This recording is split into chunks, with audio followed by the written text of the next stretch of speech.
পূৰ্ণ খবৰ অচিৰে গ্ৰেপ্তাৰ হ'ব পাৰে এপিচিচিৰ সভাপতি ভূপেন বৰা। ইতিমধ্যে ভূপেন বৰাৰ বিৰুদ্ধে তিনিটাকৈ জামিনবিহীন গোচৰ ৰেজিষ্টাৰ কৰা হৈছে। আমি জনাই আছোঁ এটা গুৰুত্বপূৰ্ণ খবৰ, এপিচিচিৰ সভাপতি ভূপেন বৰাৰ বিৰুদ্ধে জামিনবিহীন গোচৰ। শীঘ্ৰে গ্ৰেপ্তাৰ হ'ব পাৰে এপিচিচিৰ সভাপতি ভূপেন বৰা। আইন উলংঘা কৰাৰ গুৰুতৰ অভিযোগ উঠিছে এইবাৰ ভূপেন বৰাৰ বিৰুদ্ধে। ভূপেন বৰাৰ বিৰুদ্ধে তিনিটাকৈ জামিনবিহীন গোচৰ ৰুজু হৈছে যোৰহাট সদৰ থানাত। 18 জানুৱাৰীত আইন উলংঘা কৰি কৰিছিল ভাৰত জোড়ো ন্যায় যাত্ৰা। আৰক্ষীয়ে বান্ধি দিয়া পথেৰে যোৱা নাছিল ন্যায় যাত্ৰা। বুধবাৰে 11 বজাত যোৰহাট আৰক্ষীত উপস্থিত হ'বলৈ জনোৱা হৈছে ভূপেন বৰাক। হাজিৰ হোৱাৰ অবিহনে গত্যন্তৰ নাই এবাৰ এপিচিচিৰ সভাপতি ভূপেন বৰা। আমি জনাই আছোঁ এটা গুৰুত্বপূৰ্ণ খবৰ, অচিৰেই গ্ৰেপ্তাৰ হ'ব এপিচিচিৰ সভাপতি ভূপেন বৰা। ভূপেন বৰা হয়তো গ্ৰেপ্তাৰ হ'ব পাৰে। ইতিমধ্যে ভূপেন বৰাৰ বিৰুদ্ধে তিনিটাকৈ জামিনবিহীন গোচৰ ইতিমধ্যে ৰেজিষ্টাৰ কৰা হৈছে। যোৰহাট আৰক্ষীয়ে এই জামিনবিহীন গোচৰ ভূপেন বৰাৰ বিৰুদ্ধে বান্ধি দিয়া হৈছে। বুধবাৰে ভূপেন বৰাই যোৰহাটত উপস্থিত হ'ব লাগিব। ইতিমধ্যে ভূপেন বৰাৰ মন্তব্য আমাৰ ওচৰত আহি পৰিছে। আমি পোনে পোনে ভূপেন বৰাৰ মন্তব্য শুনাম, কিন্তু তাৰ পূৰ্বে আমাৰ যোৰহাটত ঋতুৰাজ বৰা আছে। ব্যুৰৰ ঋতুৰাজ বৰাৰ কাষলৈ যাম, কিন্তু ঋতুৰাজ বৰাৰ কাষলৈ যোৱাৰ পূৰ্বে আমি প্ৰথমতে ভূপেন বৰাই তেওঁ প্ৰতিক্ৰিয়া কি দিছিল সেই প্ৰতিক্ৰিয়া এইবাৰ অসম লাইভ 24 আৰু NB নিউজৰ দৰ্শকসকলক দেখুৱাবলৈ চেষ্টা কৰিছোঁ। উকিলৰ সৈতে এটা কথা পাতিম। মই উকিলৰ তাত গৈ আছোঁ, উকিলে যি পৰামৰ্শ দিব সেইমতে চলিম। কিন্তু উকিলে মোক এটা কথা কৈছে টেলিফোনত, যে তাত এনেকুৱা ছেকশ্যন দিয়া হৈছে যিটো ছেকশ্যন নন বেইলেবল, আৰু সেইটো মোৰ কাৰণে যদি কোনোবা মানুহৰ মৃত্যু হয় তেতিয়াহ'লে সেই ছেকশ্যনটো আহে। এতিয়া মই পুলিচক সুধিলেহে গম পাম যে মোৰ কাৰণে কোন মানুহ মৰিছে, কি কাৰণে সেই ছেকশ্যনটো দি মোক নন বেইলেবল কেছ মোৰ বিৰুদ্ধে কৰা হৈছে। সেইখিনি মই এতিয়াই কৈ দিব নোৱাৰোঁ। মই এতিয়া যাওঁ, উকিলক লগ পাম। যদি উকিলে যাবলৈ কয় নিশ্চয় যাম, আৰু যদি উকিলে যাব নালাগে বুলি কয় তেতিয়া নাযাওঁ। আপুনি জামিন নলওঁ বুলি কৈছিলে? জামিনটো নলওঁ, কাৰণ যোৰহাট জেলৰ এটা ইতিহাস। আৰু এই আছিল ভূপেন বৰাৰ মন্তব্য। এবাৰ ভূপেন বৰাৰ মন্তব্যৰ পিছতে আমি পোনে পোনে সংযুক্ত হ'বলৈ চেষ্টা কৰিম। যোৰহাটৰ আমাৰ ব্যুৰৰ ঋতুৰাজ বৰা আছে। পুৱাৰ পৰা ঋতুৰাজ বৰাই সমগ্ৰ ঘটনা তেওঁ চাই আছিল। যোৰহাট আৰক্ষীৰ সৈতে যোগাযোগ কৰি আছিল, কংগ্ৰেছৰ যিসকল প্ৰতিনিধি আছিল তেওঁলোকৰ সৈতে যোগাযোগ স্থাপন কৰিছিল। মই ঋতুৰাজ বৰা পোনে পোনে আপোনাৰ কাষলৈ যাব বিচাৰিছোঁ, যিহেতু আপুনি সমগ্ৰ বিষয়টো পুৱাৰ পৰা চাই আছিল আৰু বিভিন্নজন কংগ্ৰেছ কৰ্মীৰ লগত আপুনি কথা পাতিছে। এই বিষয়টোক লৈ এই সময়ত আপুনি কি মন্তব্য দিয়ে আৰু কংগ্ৰেছে যিসকল কৰ্মী আছে তেওঁলোকে কি কয়? নিশ্চয়কৈ চাওক, আচলতে এক কথাত যদি ক'বলৈ যাওঁ তেতিয়াহ'লে ক'ব লাগিব কংগ্ৰেছৰ সভাপতি, অসম প্ৰদেশ কংগ্ৰেছৰ সভাপতি ভূপেন বৰাক আচলতে বিপদে লগ এৰা নাই। ক'ৰবাত যদি ভূপেন বৰাক ক্ষোভিত ৰাইজে প্ৰহাৰ কৰিছে, ক'ৰবাত এজাহাৰ দাখিল হৈছে। অৰ্থাৎ কালিলৈ যোৰহাট আৰক্ষীয়ে যিকোনো মুহূৰ্তত ভূপেন বৰাক কিন্তু গ্ৰেপ্তাৰ কৰাৰ পূৰ্ণ সম্ভাৱনা আছে।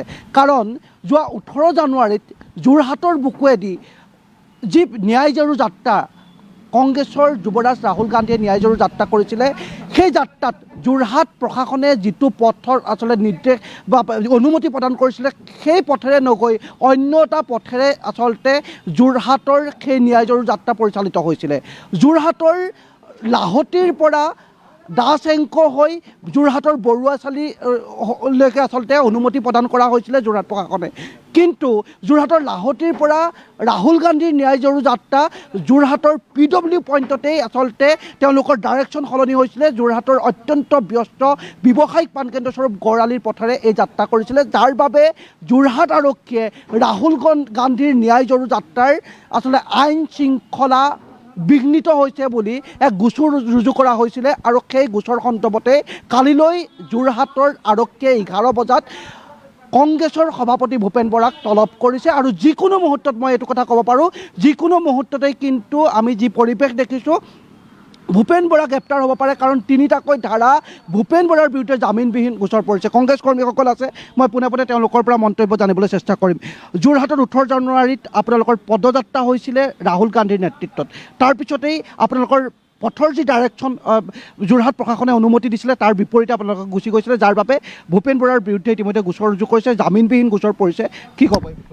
নহয়, চাওক আচলতে কথাটো এনেকুৱা, আমি যেতিয়া আমাক প্ৰশাসনে যিটো পথৰ নিৰ্দেশনা আমাক অনুমতি দিছিলে সেই অনুমতি সাপেক্ষে আমি প্ৰচাৰ পত্ৰিকা উলিয়াইছিলোঁ যে আমাৰ দাৰ্চেনকো হৈ পেলাই আমাৰ গীতাৰ্থী স্কুলৰ সন্মুখে JB কলেজৰ হৈ আমাৰ ৰাহুল গান্ধী ডাঙৰীয়াৰ যিটো ভাৰত জোৰ ন্যায় যাত্ৰাৰ পদযাত্ৰাটো যাব আৰু ৰাইজকো সেইধৰণে আমি আমাৰ মাইকৰ যোগেদি আমি ঘোষণা কৰি পেলাই ৰাইজকো কৈছিলোঁ আৰু সেই অনুসৰি ৰাইজো আমাৰ গীতাৰ্থী স্কুলৰ ওচৰত বা আমাৰ দাস কোম্পানীত বা ধৰক আপোনাৰ JB কলেজৰ ওচৰত যথেষ্ট ৰাইজৰ সমাগম হৈছিলে কিন্তু সিদিনা আমি অভাৱনীয়ভাৱে জনসমাগম হৈছিলে আমি যিহেতু তাৰ 2-3 দিনৰ আগত আমাৰ ভোগালী বিহু আছিলে ভোগালী বিহুৰ উপলক্ষে আমি প্ৰায় 3 দিনমান আমি জনতাৰ মাজত আমি যোগাযোগ বিচ্ছিন্ন হৈ আছিলোঁ সকলোৱে অসমীয়া মানুহ হেঁপাহৰ বছৰেকীয়া বিহুটো আহিছে সকলোৱে বিহু এতিয়া মই এটা কথা ক'ব বিচাৰিছোঁ চাওক ৰাহুল গান্ধীয়ে যোৰহাটৰ ৰাস্তা চিনি নাপায় আপোনালোকৰ শীৰ্ষ নেতাই কিন্তু সেই ৰাস্তাৰ পথ দেখুৱাব লাগিব যাৰ বাবে তেওঁ এই পথেৰে গ'ল যাৰ বাবে কালিলৈ ভূপেন বৰা নিশ্চয়কৈ ইয়াত হাজিৰ হ'ব লাগিব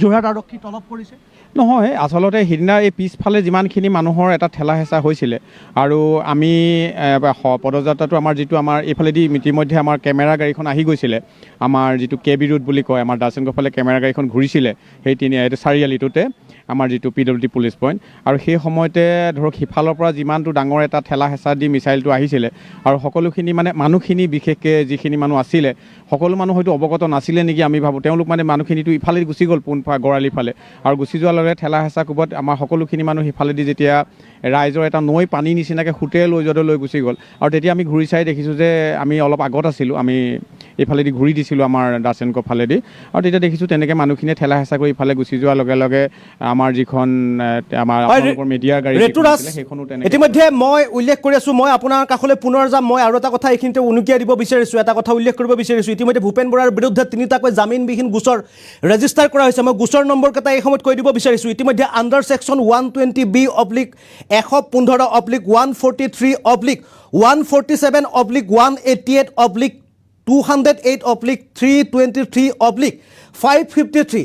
এইকেইটা ধাৰাত ভূপেন বৰাৰ বিৰুদ্ধে গোচৰ ৰুজু হৈছে এতিয়া কথা হ'ল ভূপেন বৰাৰ আমি কিছু সময় পূৰ্বে ভূপেন বৰাৰ এটা মন্তব্য দেখুৱাইছিলোঁ যিটো মন্তব্যত ভূপেন বৰাই কৈছে যে কোনো কাৰণতে ভূপেন বৰাই জামিন নলওঁ বুলি কৈছে ইতিমধ্যে ভূপেন বৰাই তেওঁ যি অধিবক্তা আছিল অধিবক্তাৰ লগত কথা পাতিছে আৰু ভূপেন বৰাই কৈছে যে মই জামিন নলওঁ আৰু ভূপেন বৰাৰ বিৰুদ্ধে যি গোচৰ ৰুজু কৰা হৈছিল এই গোচৰ আছিল জামিনবিহীন এতিয়া ভূপেন বৰাই কৈছে যে জামিনৰ কাৰণে তেওঁ আবেদন নকৰোঁ এই ক্ষেত্ৰত ভূপেন বৰাই কি এইবাৰ যোৰহাটত জেলত যাব লগা হ'ব পাৰে নেকি কি কয় কংগ্ৰেছী তাত যিসকল আছে তেওঁলোকে কি কয়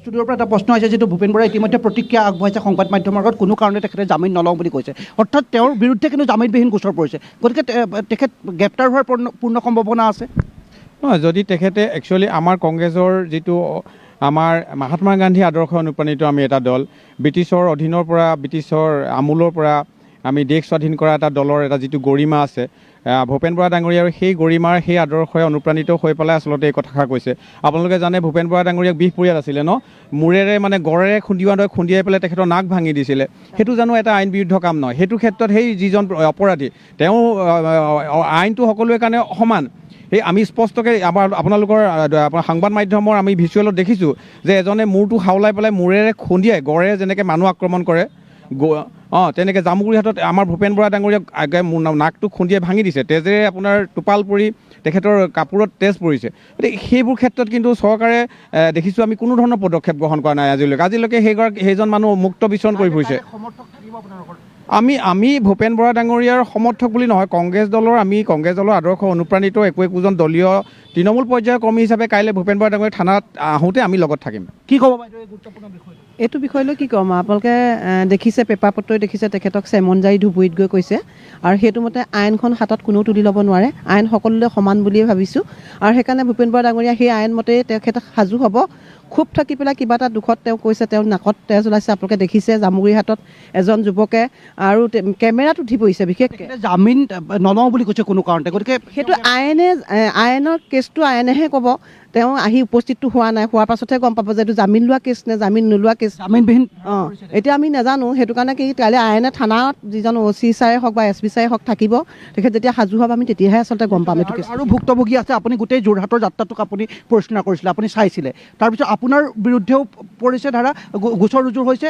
আৰু ভূপেন বৰা কাইলৈ গোচৰ ৰুজু আৰু তেখেতে ইতিমধ্যে প্ৰতিক্ৰিয়া আগবঢ়াইছে কোনো কাৰণে তেখেতে জামিন নলয় অৰ্থাৎ গ্ৰেপ্তাৰ হ'ব তেখেত নাই কোনো কাৰণতে জামিন নহয় মানে আচলতে কথাটো কি হৈছে যিখন নটিচ ভূপেন বৰা ছাৰলৈ গৈছে সেই নটিচখন মই ভাবিছোঁ যে আমাক যিখন নটিচ দিছে আমাৰ জিলা সভাপতি তেখেতে জামিন নলওঁ বুলি কৈছে আমিওতো জামিন লোৱা নাই এতিয়ালৈকে মানে কথাটো হৈছে তেখেতে জামিন নলওঁ বুলি কৈছে আচলতে কেছখিনি তেখেত দোষী সাব্যস্ত হয় নহয় সেই বস্তুটো পৰ্যবেক্ষণ কৰিব পুলিচ প্ৰশাসনে, ন্যায়ে।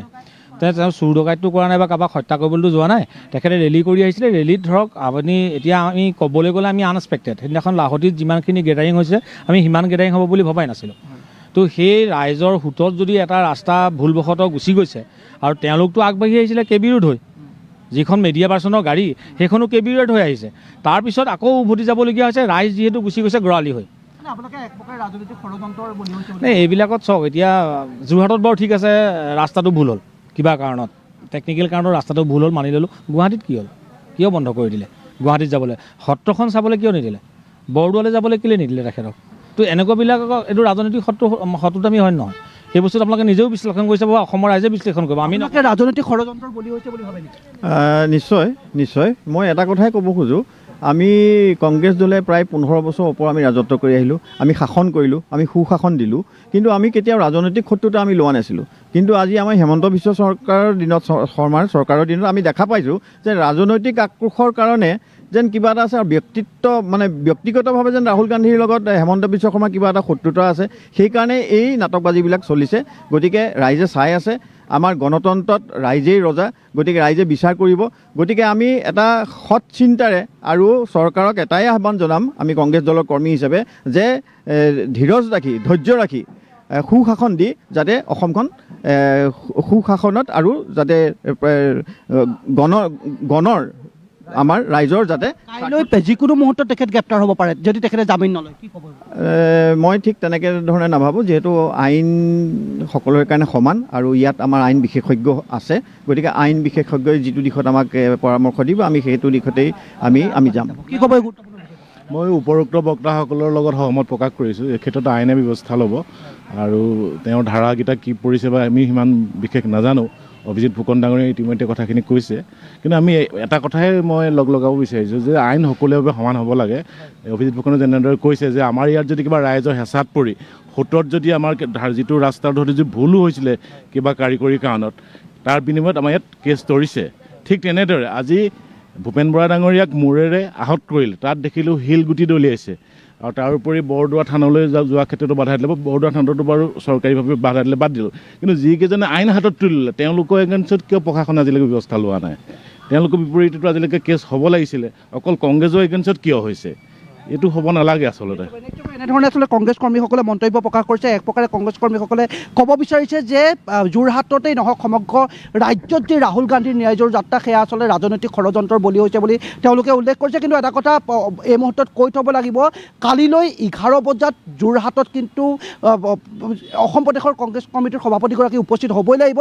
যদিও তেখেত উপস্থিত নহয় তেতিয়াও কিন্তু যোৰহাট আৰক্ষীয়ে কৈছে উপস্থিত নহ'লে তেখেতক গ্ৰেপ্তাৰ কৰা হ'ব। আৰু উপস্থিত হ'লেও যিহেতু 3টাকৈ জামিনবিহীন ধাৰা তেখেতৰ বিৰুদ্ধে পৰিছে, গতিকে যিকোনো মুহূৰ্তত কাইলৈ অসম প্ৰদেশ কংগ্ৰেছ কমিটিৰ সভাপতিগৰাকীক কিন্তু যোৰহাট আৰক্ষীয়ে গ্ৰেপ্তাৰ কৰাৰ পূৰ্ণ সম্ভাৱনা আছে। অভিজিত, ধন্যবাদ জ্ঞাপন কৰিছোঁ ঋতুৰাজ বৰা। এই আছিল যোৰহাটৰ পৰা ঋতুৰাজ বৰাক আমি ধন্যবাদ জ্ঞাপন কৰিছোঁ। ইতিমধ্যে জনাই আছোঁ যে ভূপেন বৰাৰ বিৰুদ্ধে ইতিমধ্যে 3টাকৈ জামিনবিহীন গোচৰ ৰুজু কৰা হৈছে যোৰহাট আৰক্ষীয়ে।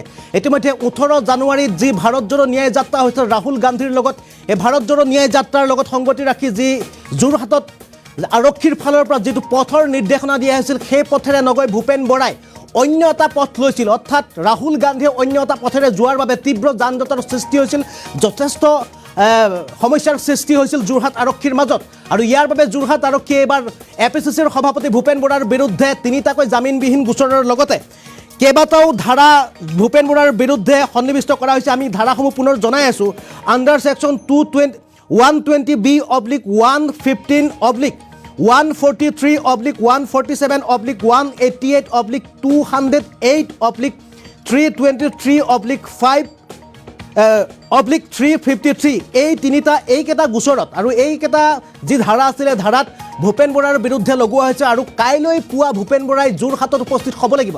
আৰু ইতিমধ্যে ভূপেন বৰাই আমি কিছু সময় পূৰ্বে এটা মন্তব্য দেখুৱাইছিল, যিটো মন্তব্যত ভূপেন বৰাই কৈছে যে মোৰ বিৰুদ্ধে যিসমূহ গোচৰ বা যিখিনি ধাৰা লগাইছে, আচলতে সেই ধাৰাখিনি কোনো এগৰাকী ব্যক্তিৰ যদি মৃত্যু হয়, মোৰ কাৰণে যদি কোনো এগৰাকী ব্যক্তিৰ মৃত্যু হয়, তেতিয়াহে মোৰ বিৰুদ্ধে এনেধৰণৰ গোচৰ লগোৱা হয় বা এনেধৰণৰ ধাৰা লগোৱা হয়। কিন্তু মোৰ কাৰণত যোৰহাটত কোনো এগৰাকী ব্যক্তিৰ মৃত্যু হোৱা নাই, তাৰ পিছত মোৰ বিৰুদ্ধে এনে ধাৰা কিয় লগোৱা হৈছে বুলি ভূপেন বৰাই মন্তব্য প্ৰদান কৰিছে। লগতে ভূপেন বৰাই কৈছে যে কাইলৈ দিনটোত অৰ্থাৎ তেওঁ অধিবক্তাৰ সৈতে কথা পাতিছে। অধিবক্তাৰ সৈতে কথা পাতি তেওঁ কৈছে যদি অধিবক্তাই মোক যোৰহাটলৈ যাবলৈ কয় তেন্তে মই যোৰহাটলৈ যাম, যদি নকয় যে অধিবক্তাই যদি যোৰহাটলৈ যাব নালাগে বুলি কয় তেন্তে মই যোৰহাটলৈ নাযাওঁ বুলি কয়। লগতে তেওঁ এইটো কথা উল্লেখ কৰিছে যে মই কোনো কাৰণতে জামিন নলওঁ। ভূপেন বৰাই কৈছে যে মই কোনো কাৰণতে জামিন নলওঁ। আমি জনাই আছোঁ এটা গুৰুত্বপূৰ্ণ খবৰ, আমি প্ৰথমৰ পৰা পুনৰ ফুল প্লেট পঢ়িবলৈ চেষ্টা কৰিম। প্ৰথমৰ পৰা আমি পুনৰ ফুল প্লেট পঢ়িবলৈ চেষ্টা কৰিম। তাৰপিছতে ভূপেন বৰাৰ যিটো মন্তব্য আছিল সেই মন্তব্যটো পুনৰ এবাৰ দেখুৱাম। শীঘ্ৰে গ্ৰেপ্তাৰ হ'ব পাৰে APCCৰ সভাপতি ভূপেন বৰা। আইন উলংঘা কৰাৰ গুৰুতৰ অভিযোগ উঠিছে APCCৰ সভাপতি ভূপেন বৰাৰ বিৰুদ্ধে। ভূপেন বৰাৰ বিৰুদ্ধে তিনিটাকৈ জামিনবিহীন গোচৰ ৰুজু হৈছে যোৰহাট সদৰ থানাত। 18 জানুৱাৰীত আইন উলংঘা কৰিছিল ভাৰত জোড়ো ন্যায় যাত্ৰা। আৰক্ষীয়ে বান্ধি দিয়া পথেৰে যোৱা নাছিল ন্যায় যাত্ৰা। বুধবাৰে 11 বজাত যোৰহাট আৰক্ষীৰ ওচৰত হাজিৰ হোৱাৰ নিৰ্দেশ ভূপেন বৰাক। হাজিৰ হোৱাৰ অবিহনে গত্যন্ত নাই APCCৰ সভাপতি ভূপেন বৰাৰ। আমি জনাইছোঁ গুৰুত্বপূৰ্ণ খবৰটো, আৰু লগতে এই সময়ত আমি ভূপেন বৰাৰ যিটো প্ৰতিক্ৰিয়াটো পুনৰ এবাৰ দেখুৱাবলৈ চেষ্টা কৰিছোঁ। টেলিফোনত মোৰ উকিলৰ সৈতে এটা কথা পাতিম। মই উকিলৰ তাত গৈ আছোঁ আৰু উকিলে যি পৰামৰ্শ দিব সেইমতে চলিম। কিন্তু উকিলে মোক এটা কথা কৈছে টেলিফোনত যে তাত এনেকুৱা ছেকশ্যন দিয়া হৈছে যিটো ছেকশ্যন নন বেইলেবল, আৰু সেইটো মোৰ কাৰণে যদি কোনোবা মানুহৰ মৃত্যু হয় তেতিয়াহ'লে সেই ছেকশ্যনটো আহে। এতিয়া মই পুলিচক সুধিলেহে গম পাম যে মোৰ কাৰণে কোন মানুহ মৰিছে, কি কাৰণে সেই ছেকশ্যনটো দি মোক নন বেইলেবল কেছ মোৰ বিৰুদ্ধে কৰা হৈছে। সেইখিনি মই এতিয়াই কৈ দিব নোৱাৰোঁ। মই এতিয়া যাওঁ উকিলক লগ পাম। যদি উকিলে যাবলৈ কয় নিশ্চয় যাম, আৰু যদি উকিলে যাব নালাগে বুলি কয় তেতিয়া নাযাওঁ। আপুনি জামিন নলওঁ বুলি কৈছিলে? জামিনটো নলওঁ, কাৰণ যোৰহাট জেলৰ এটা ইতিহাসো আছে।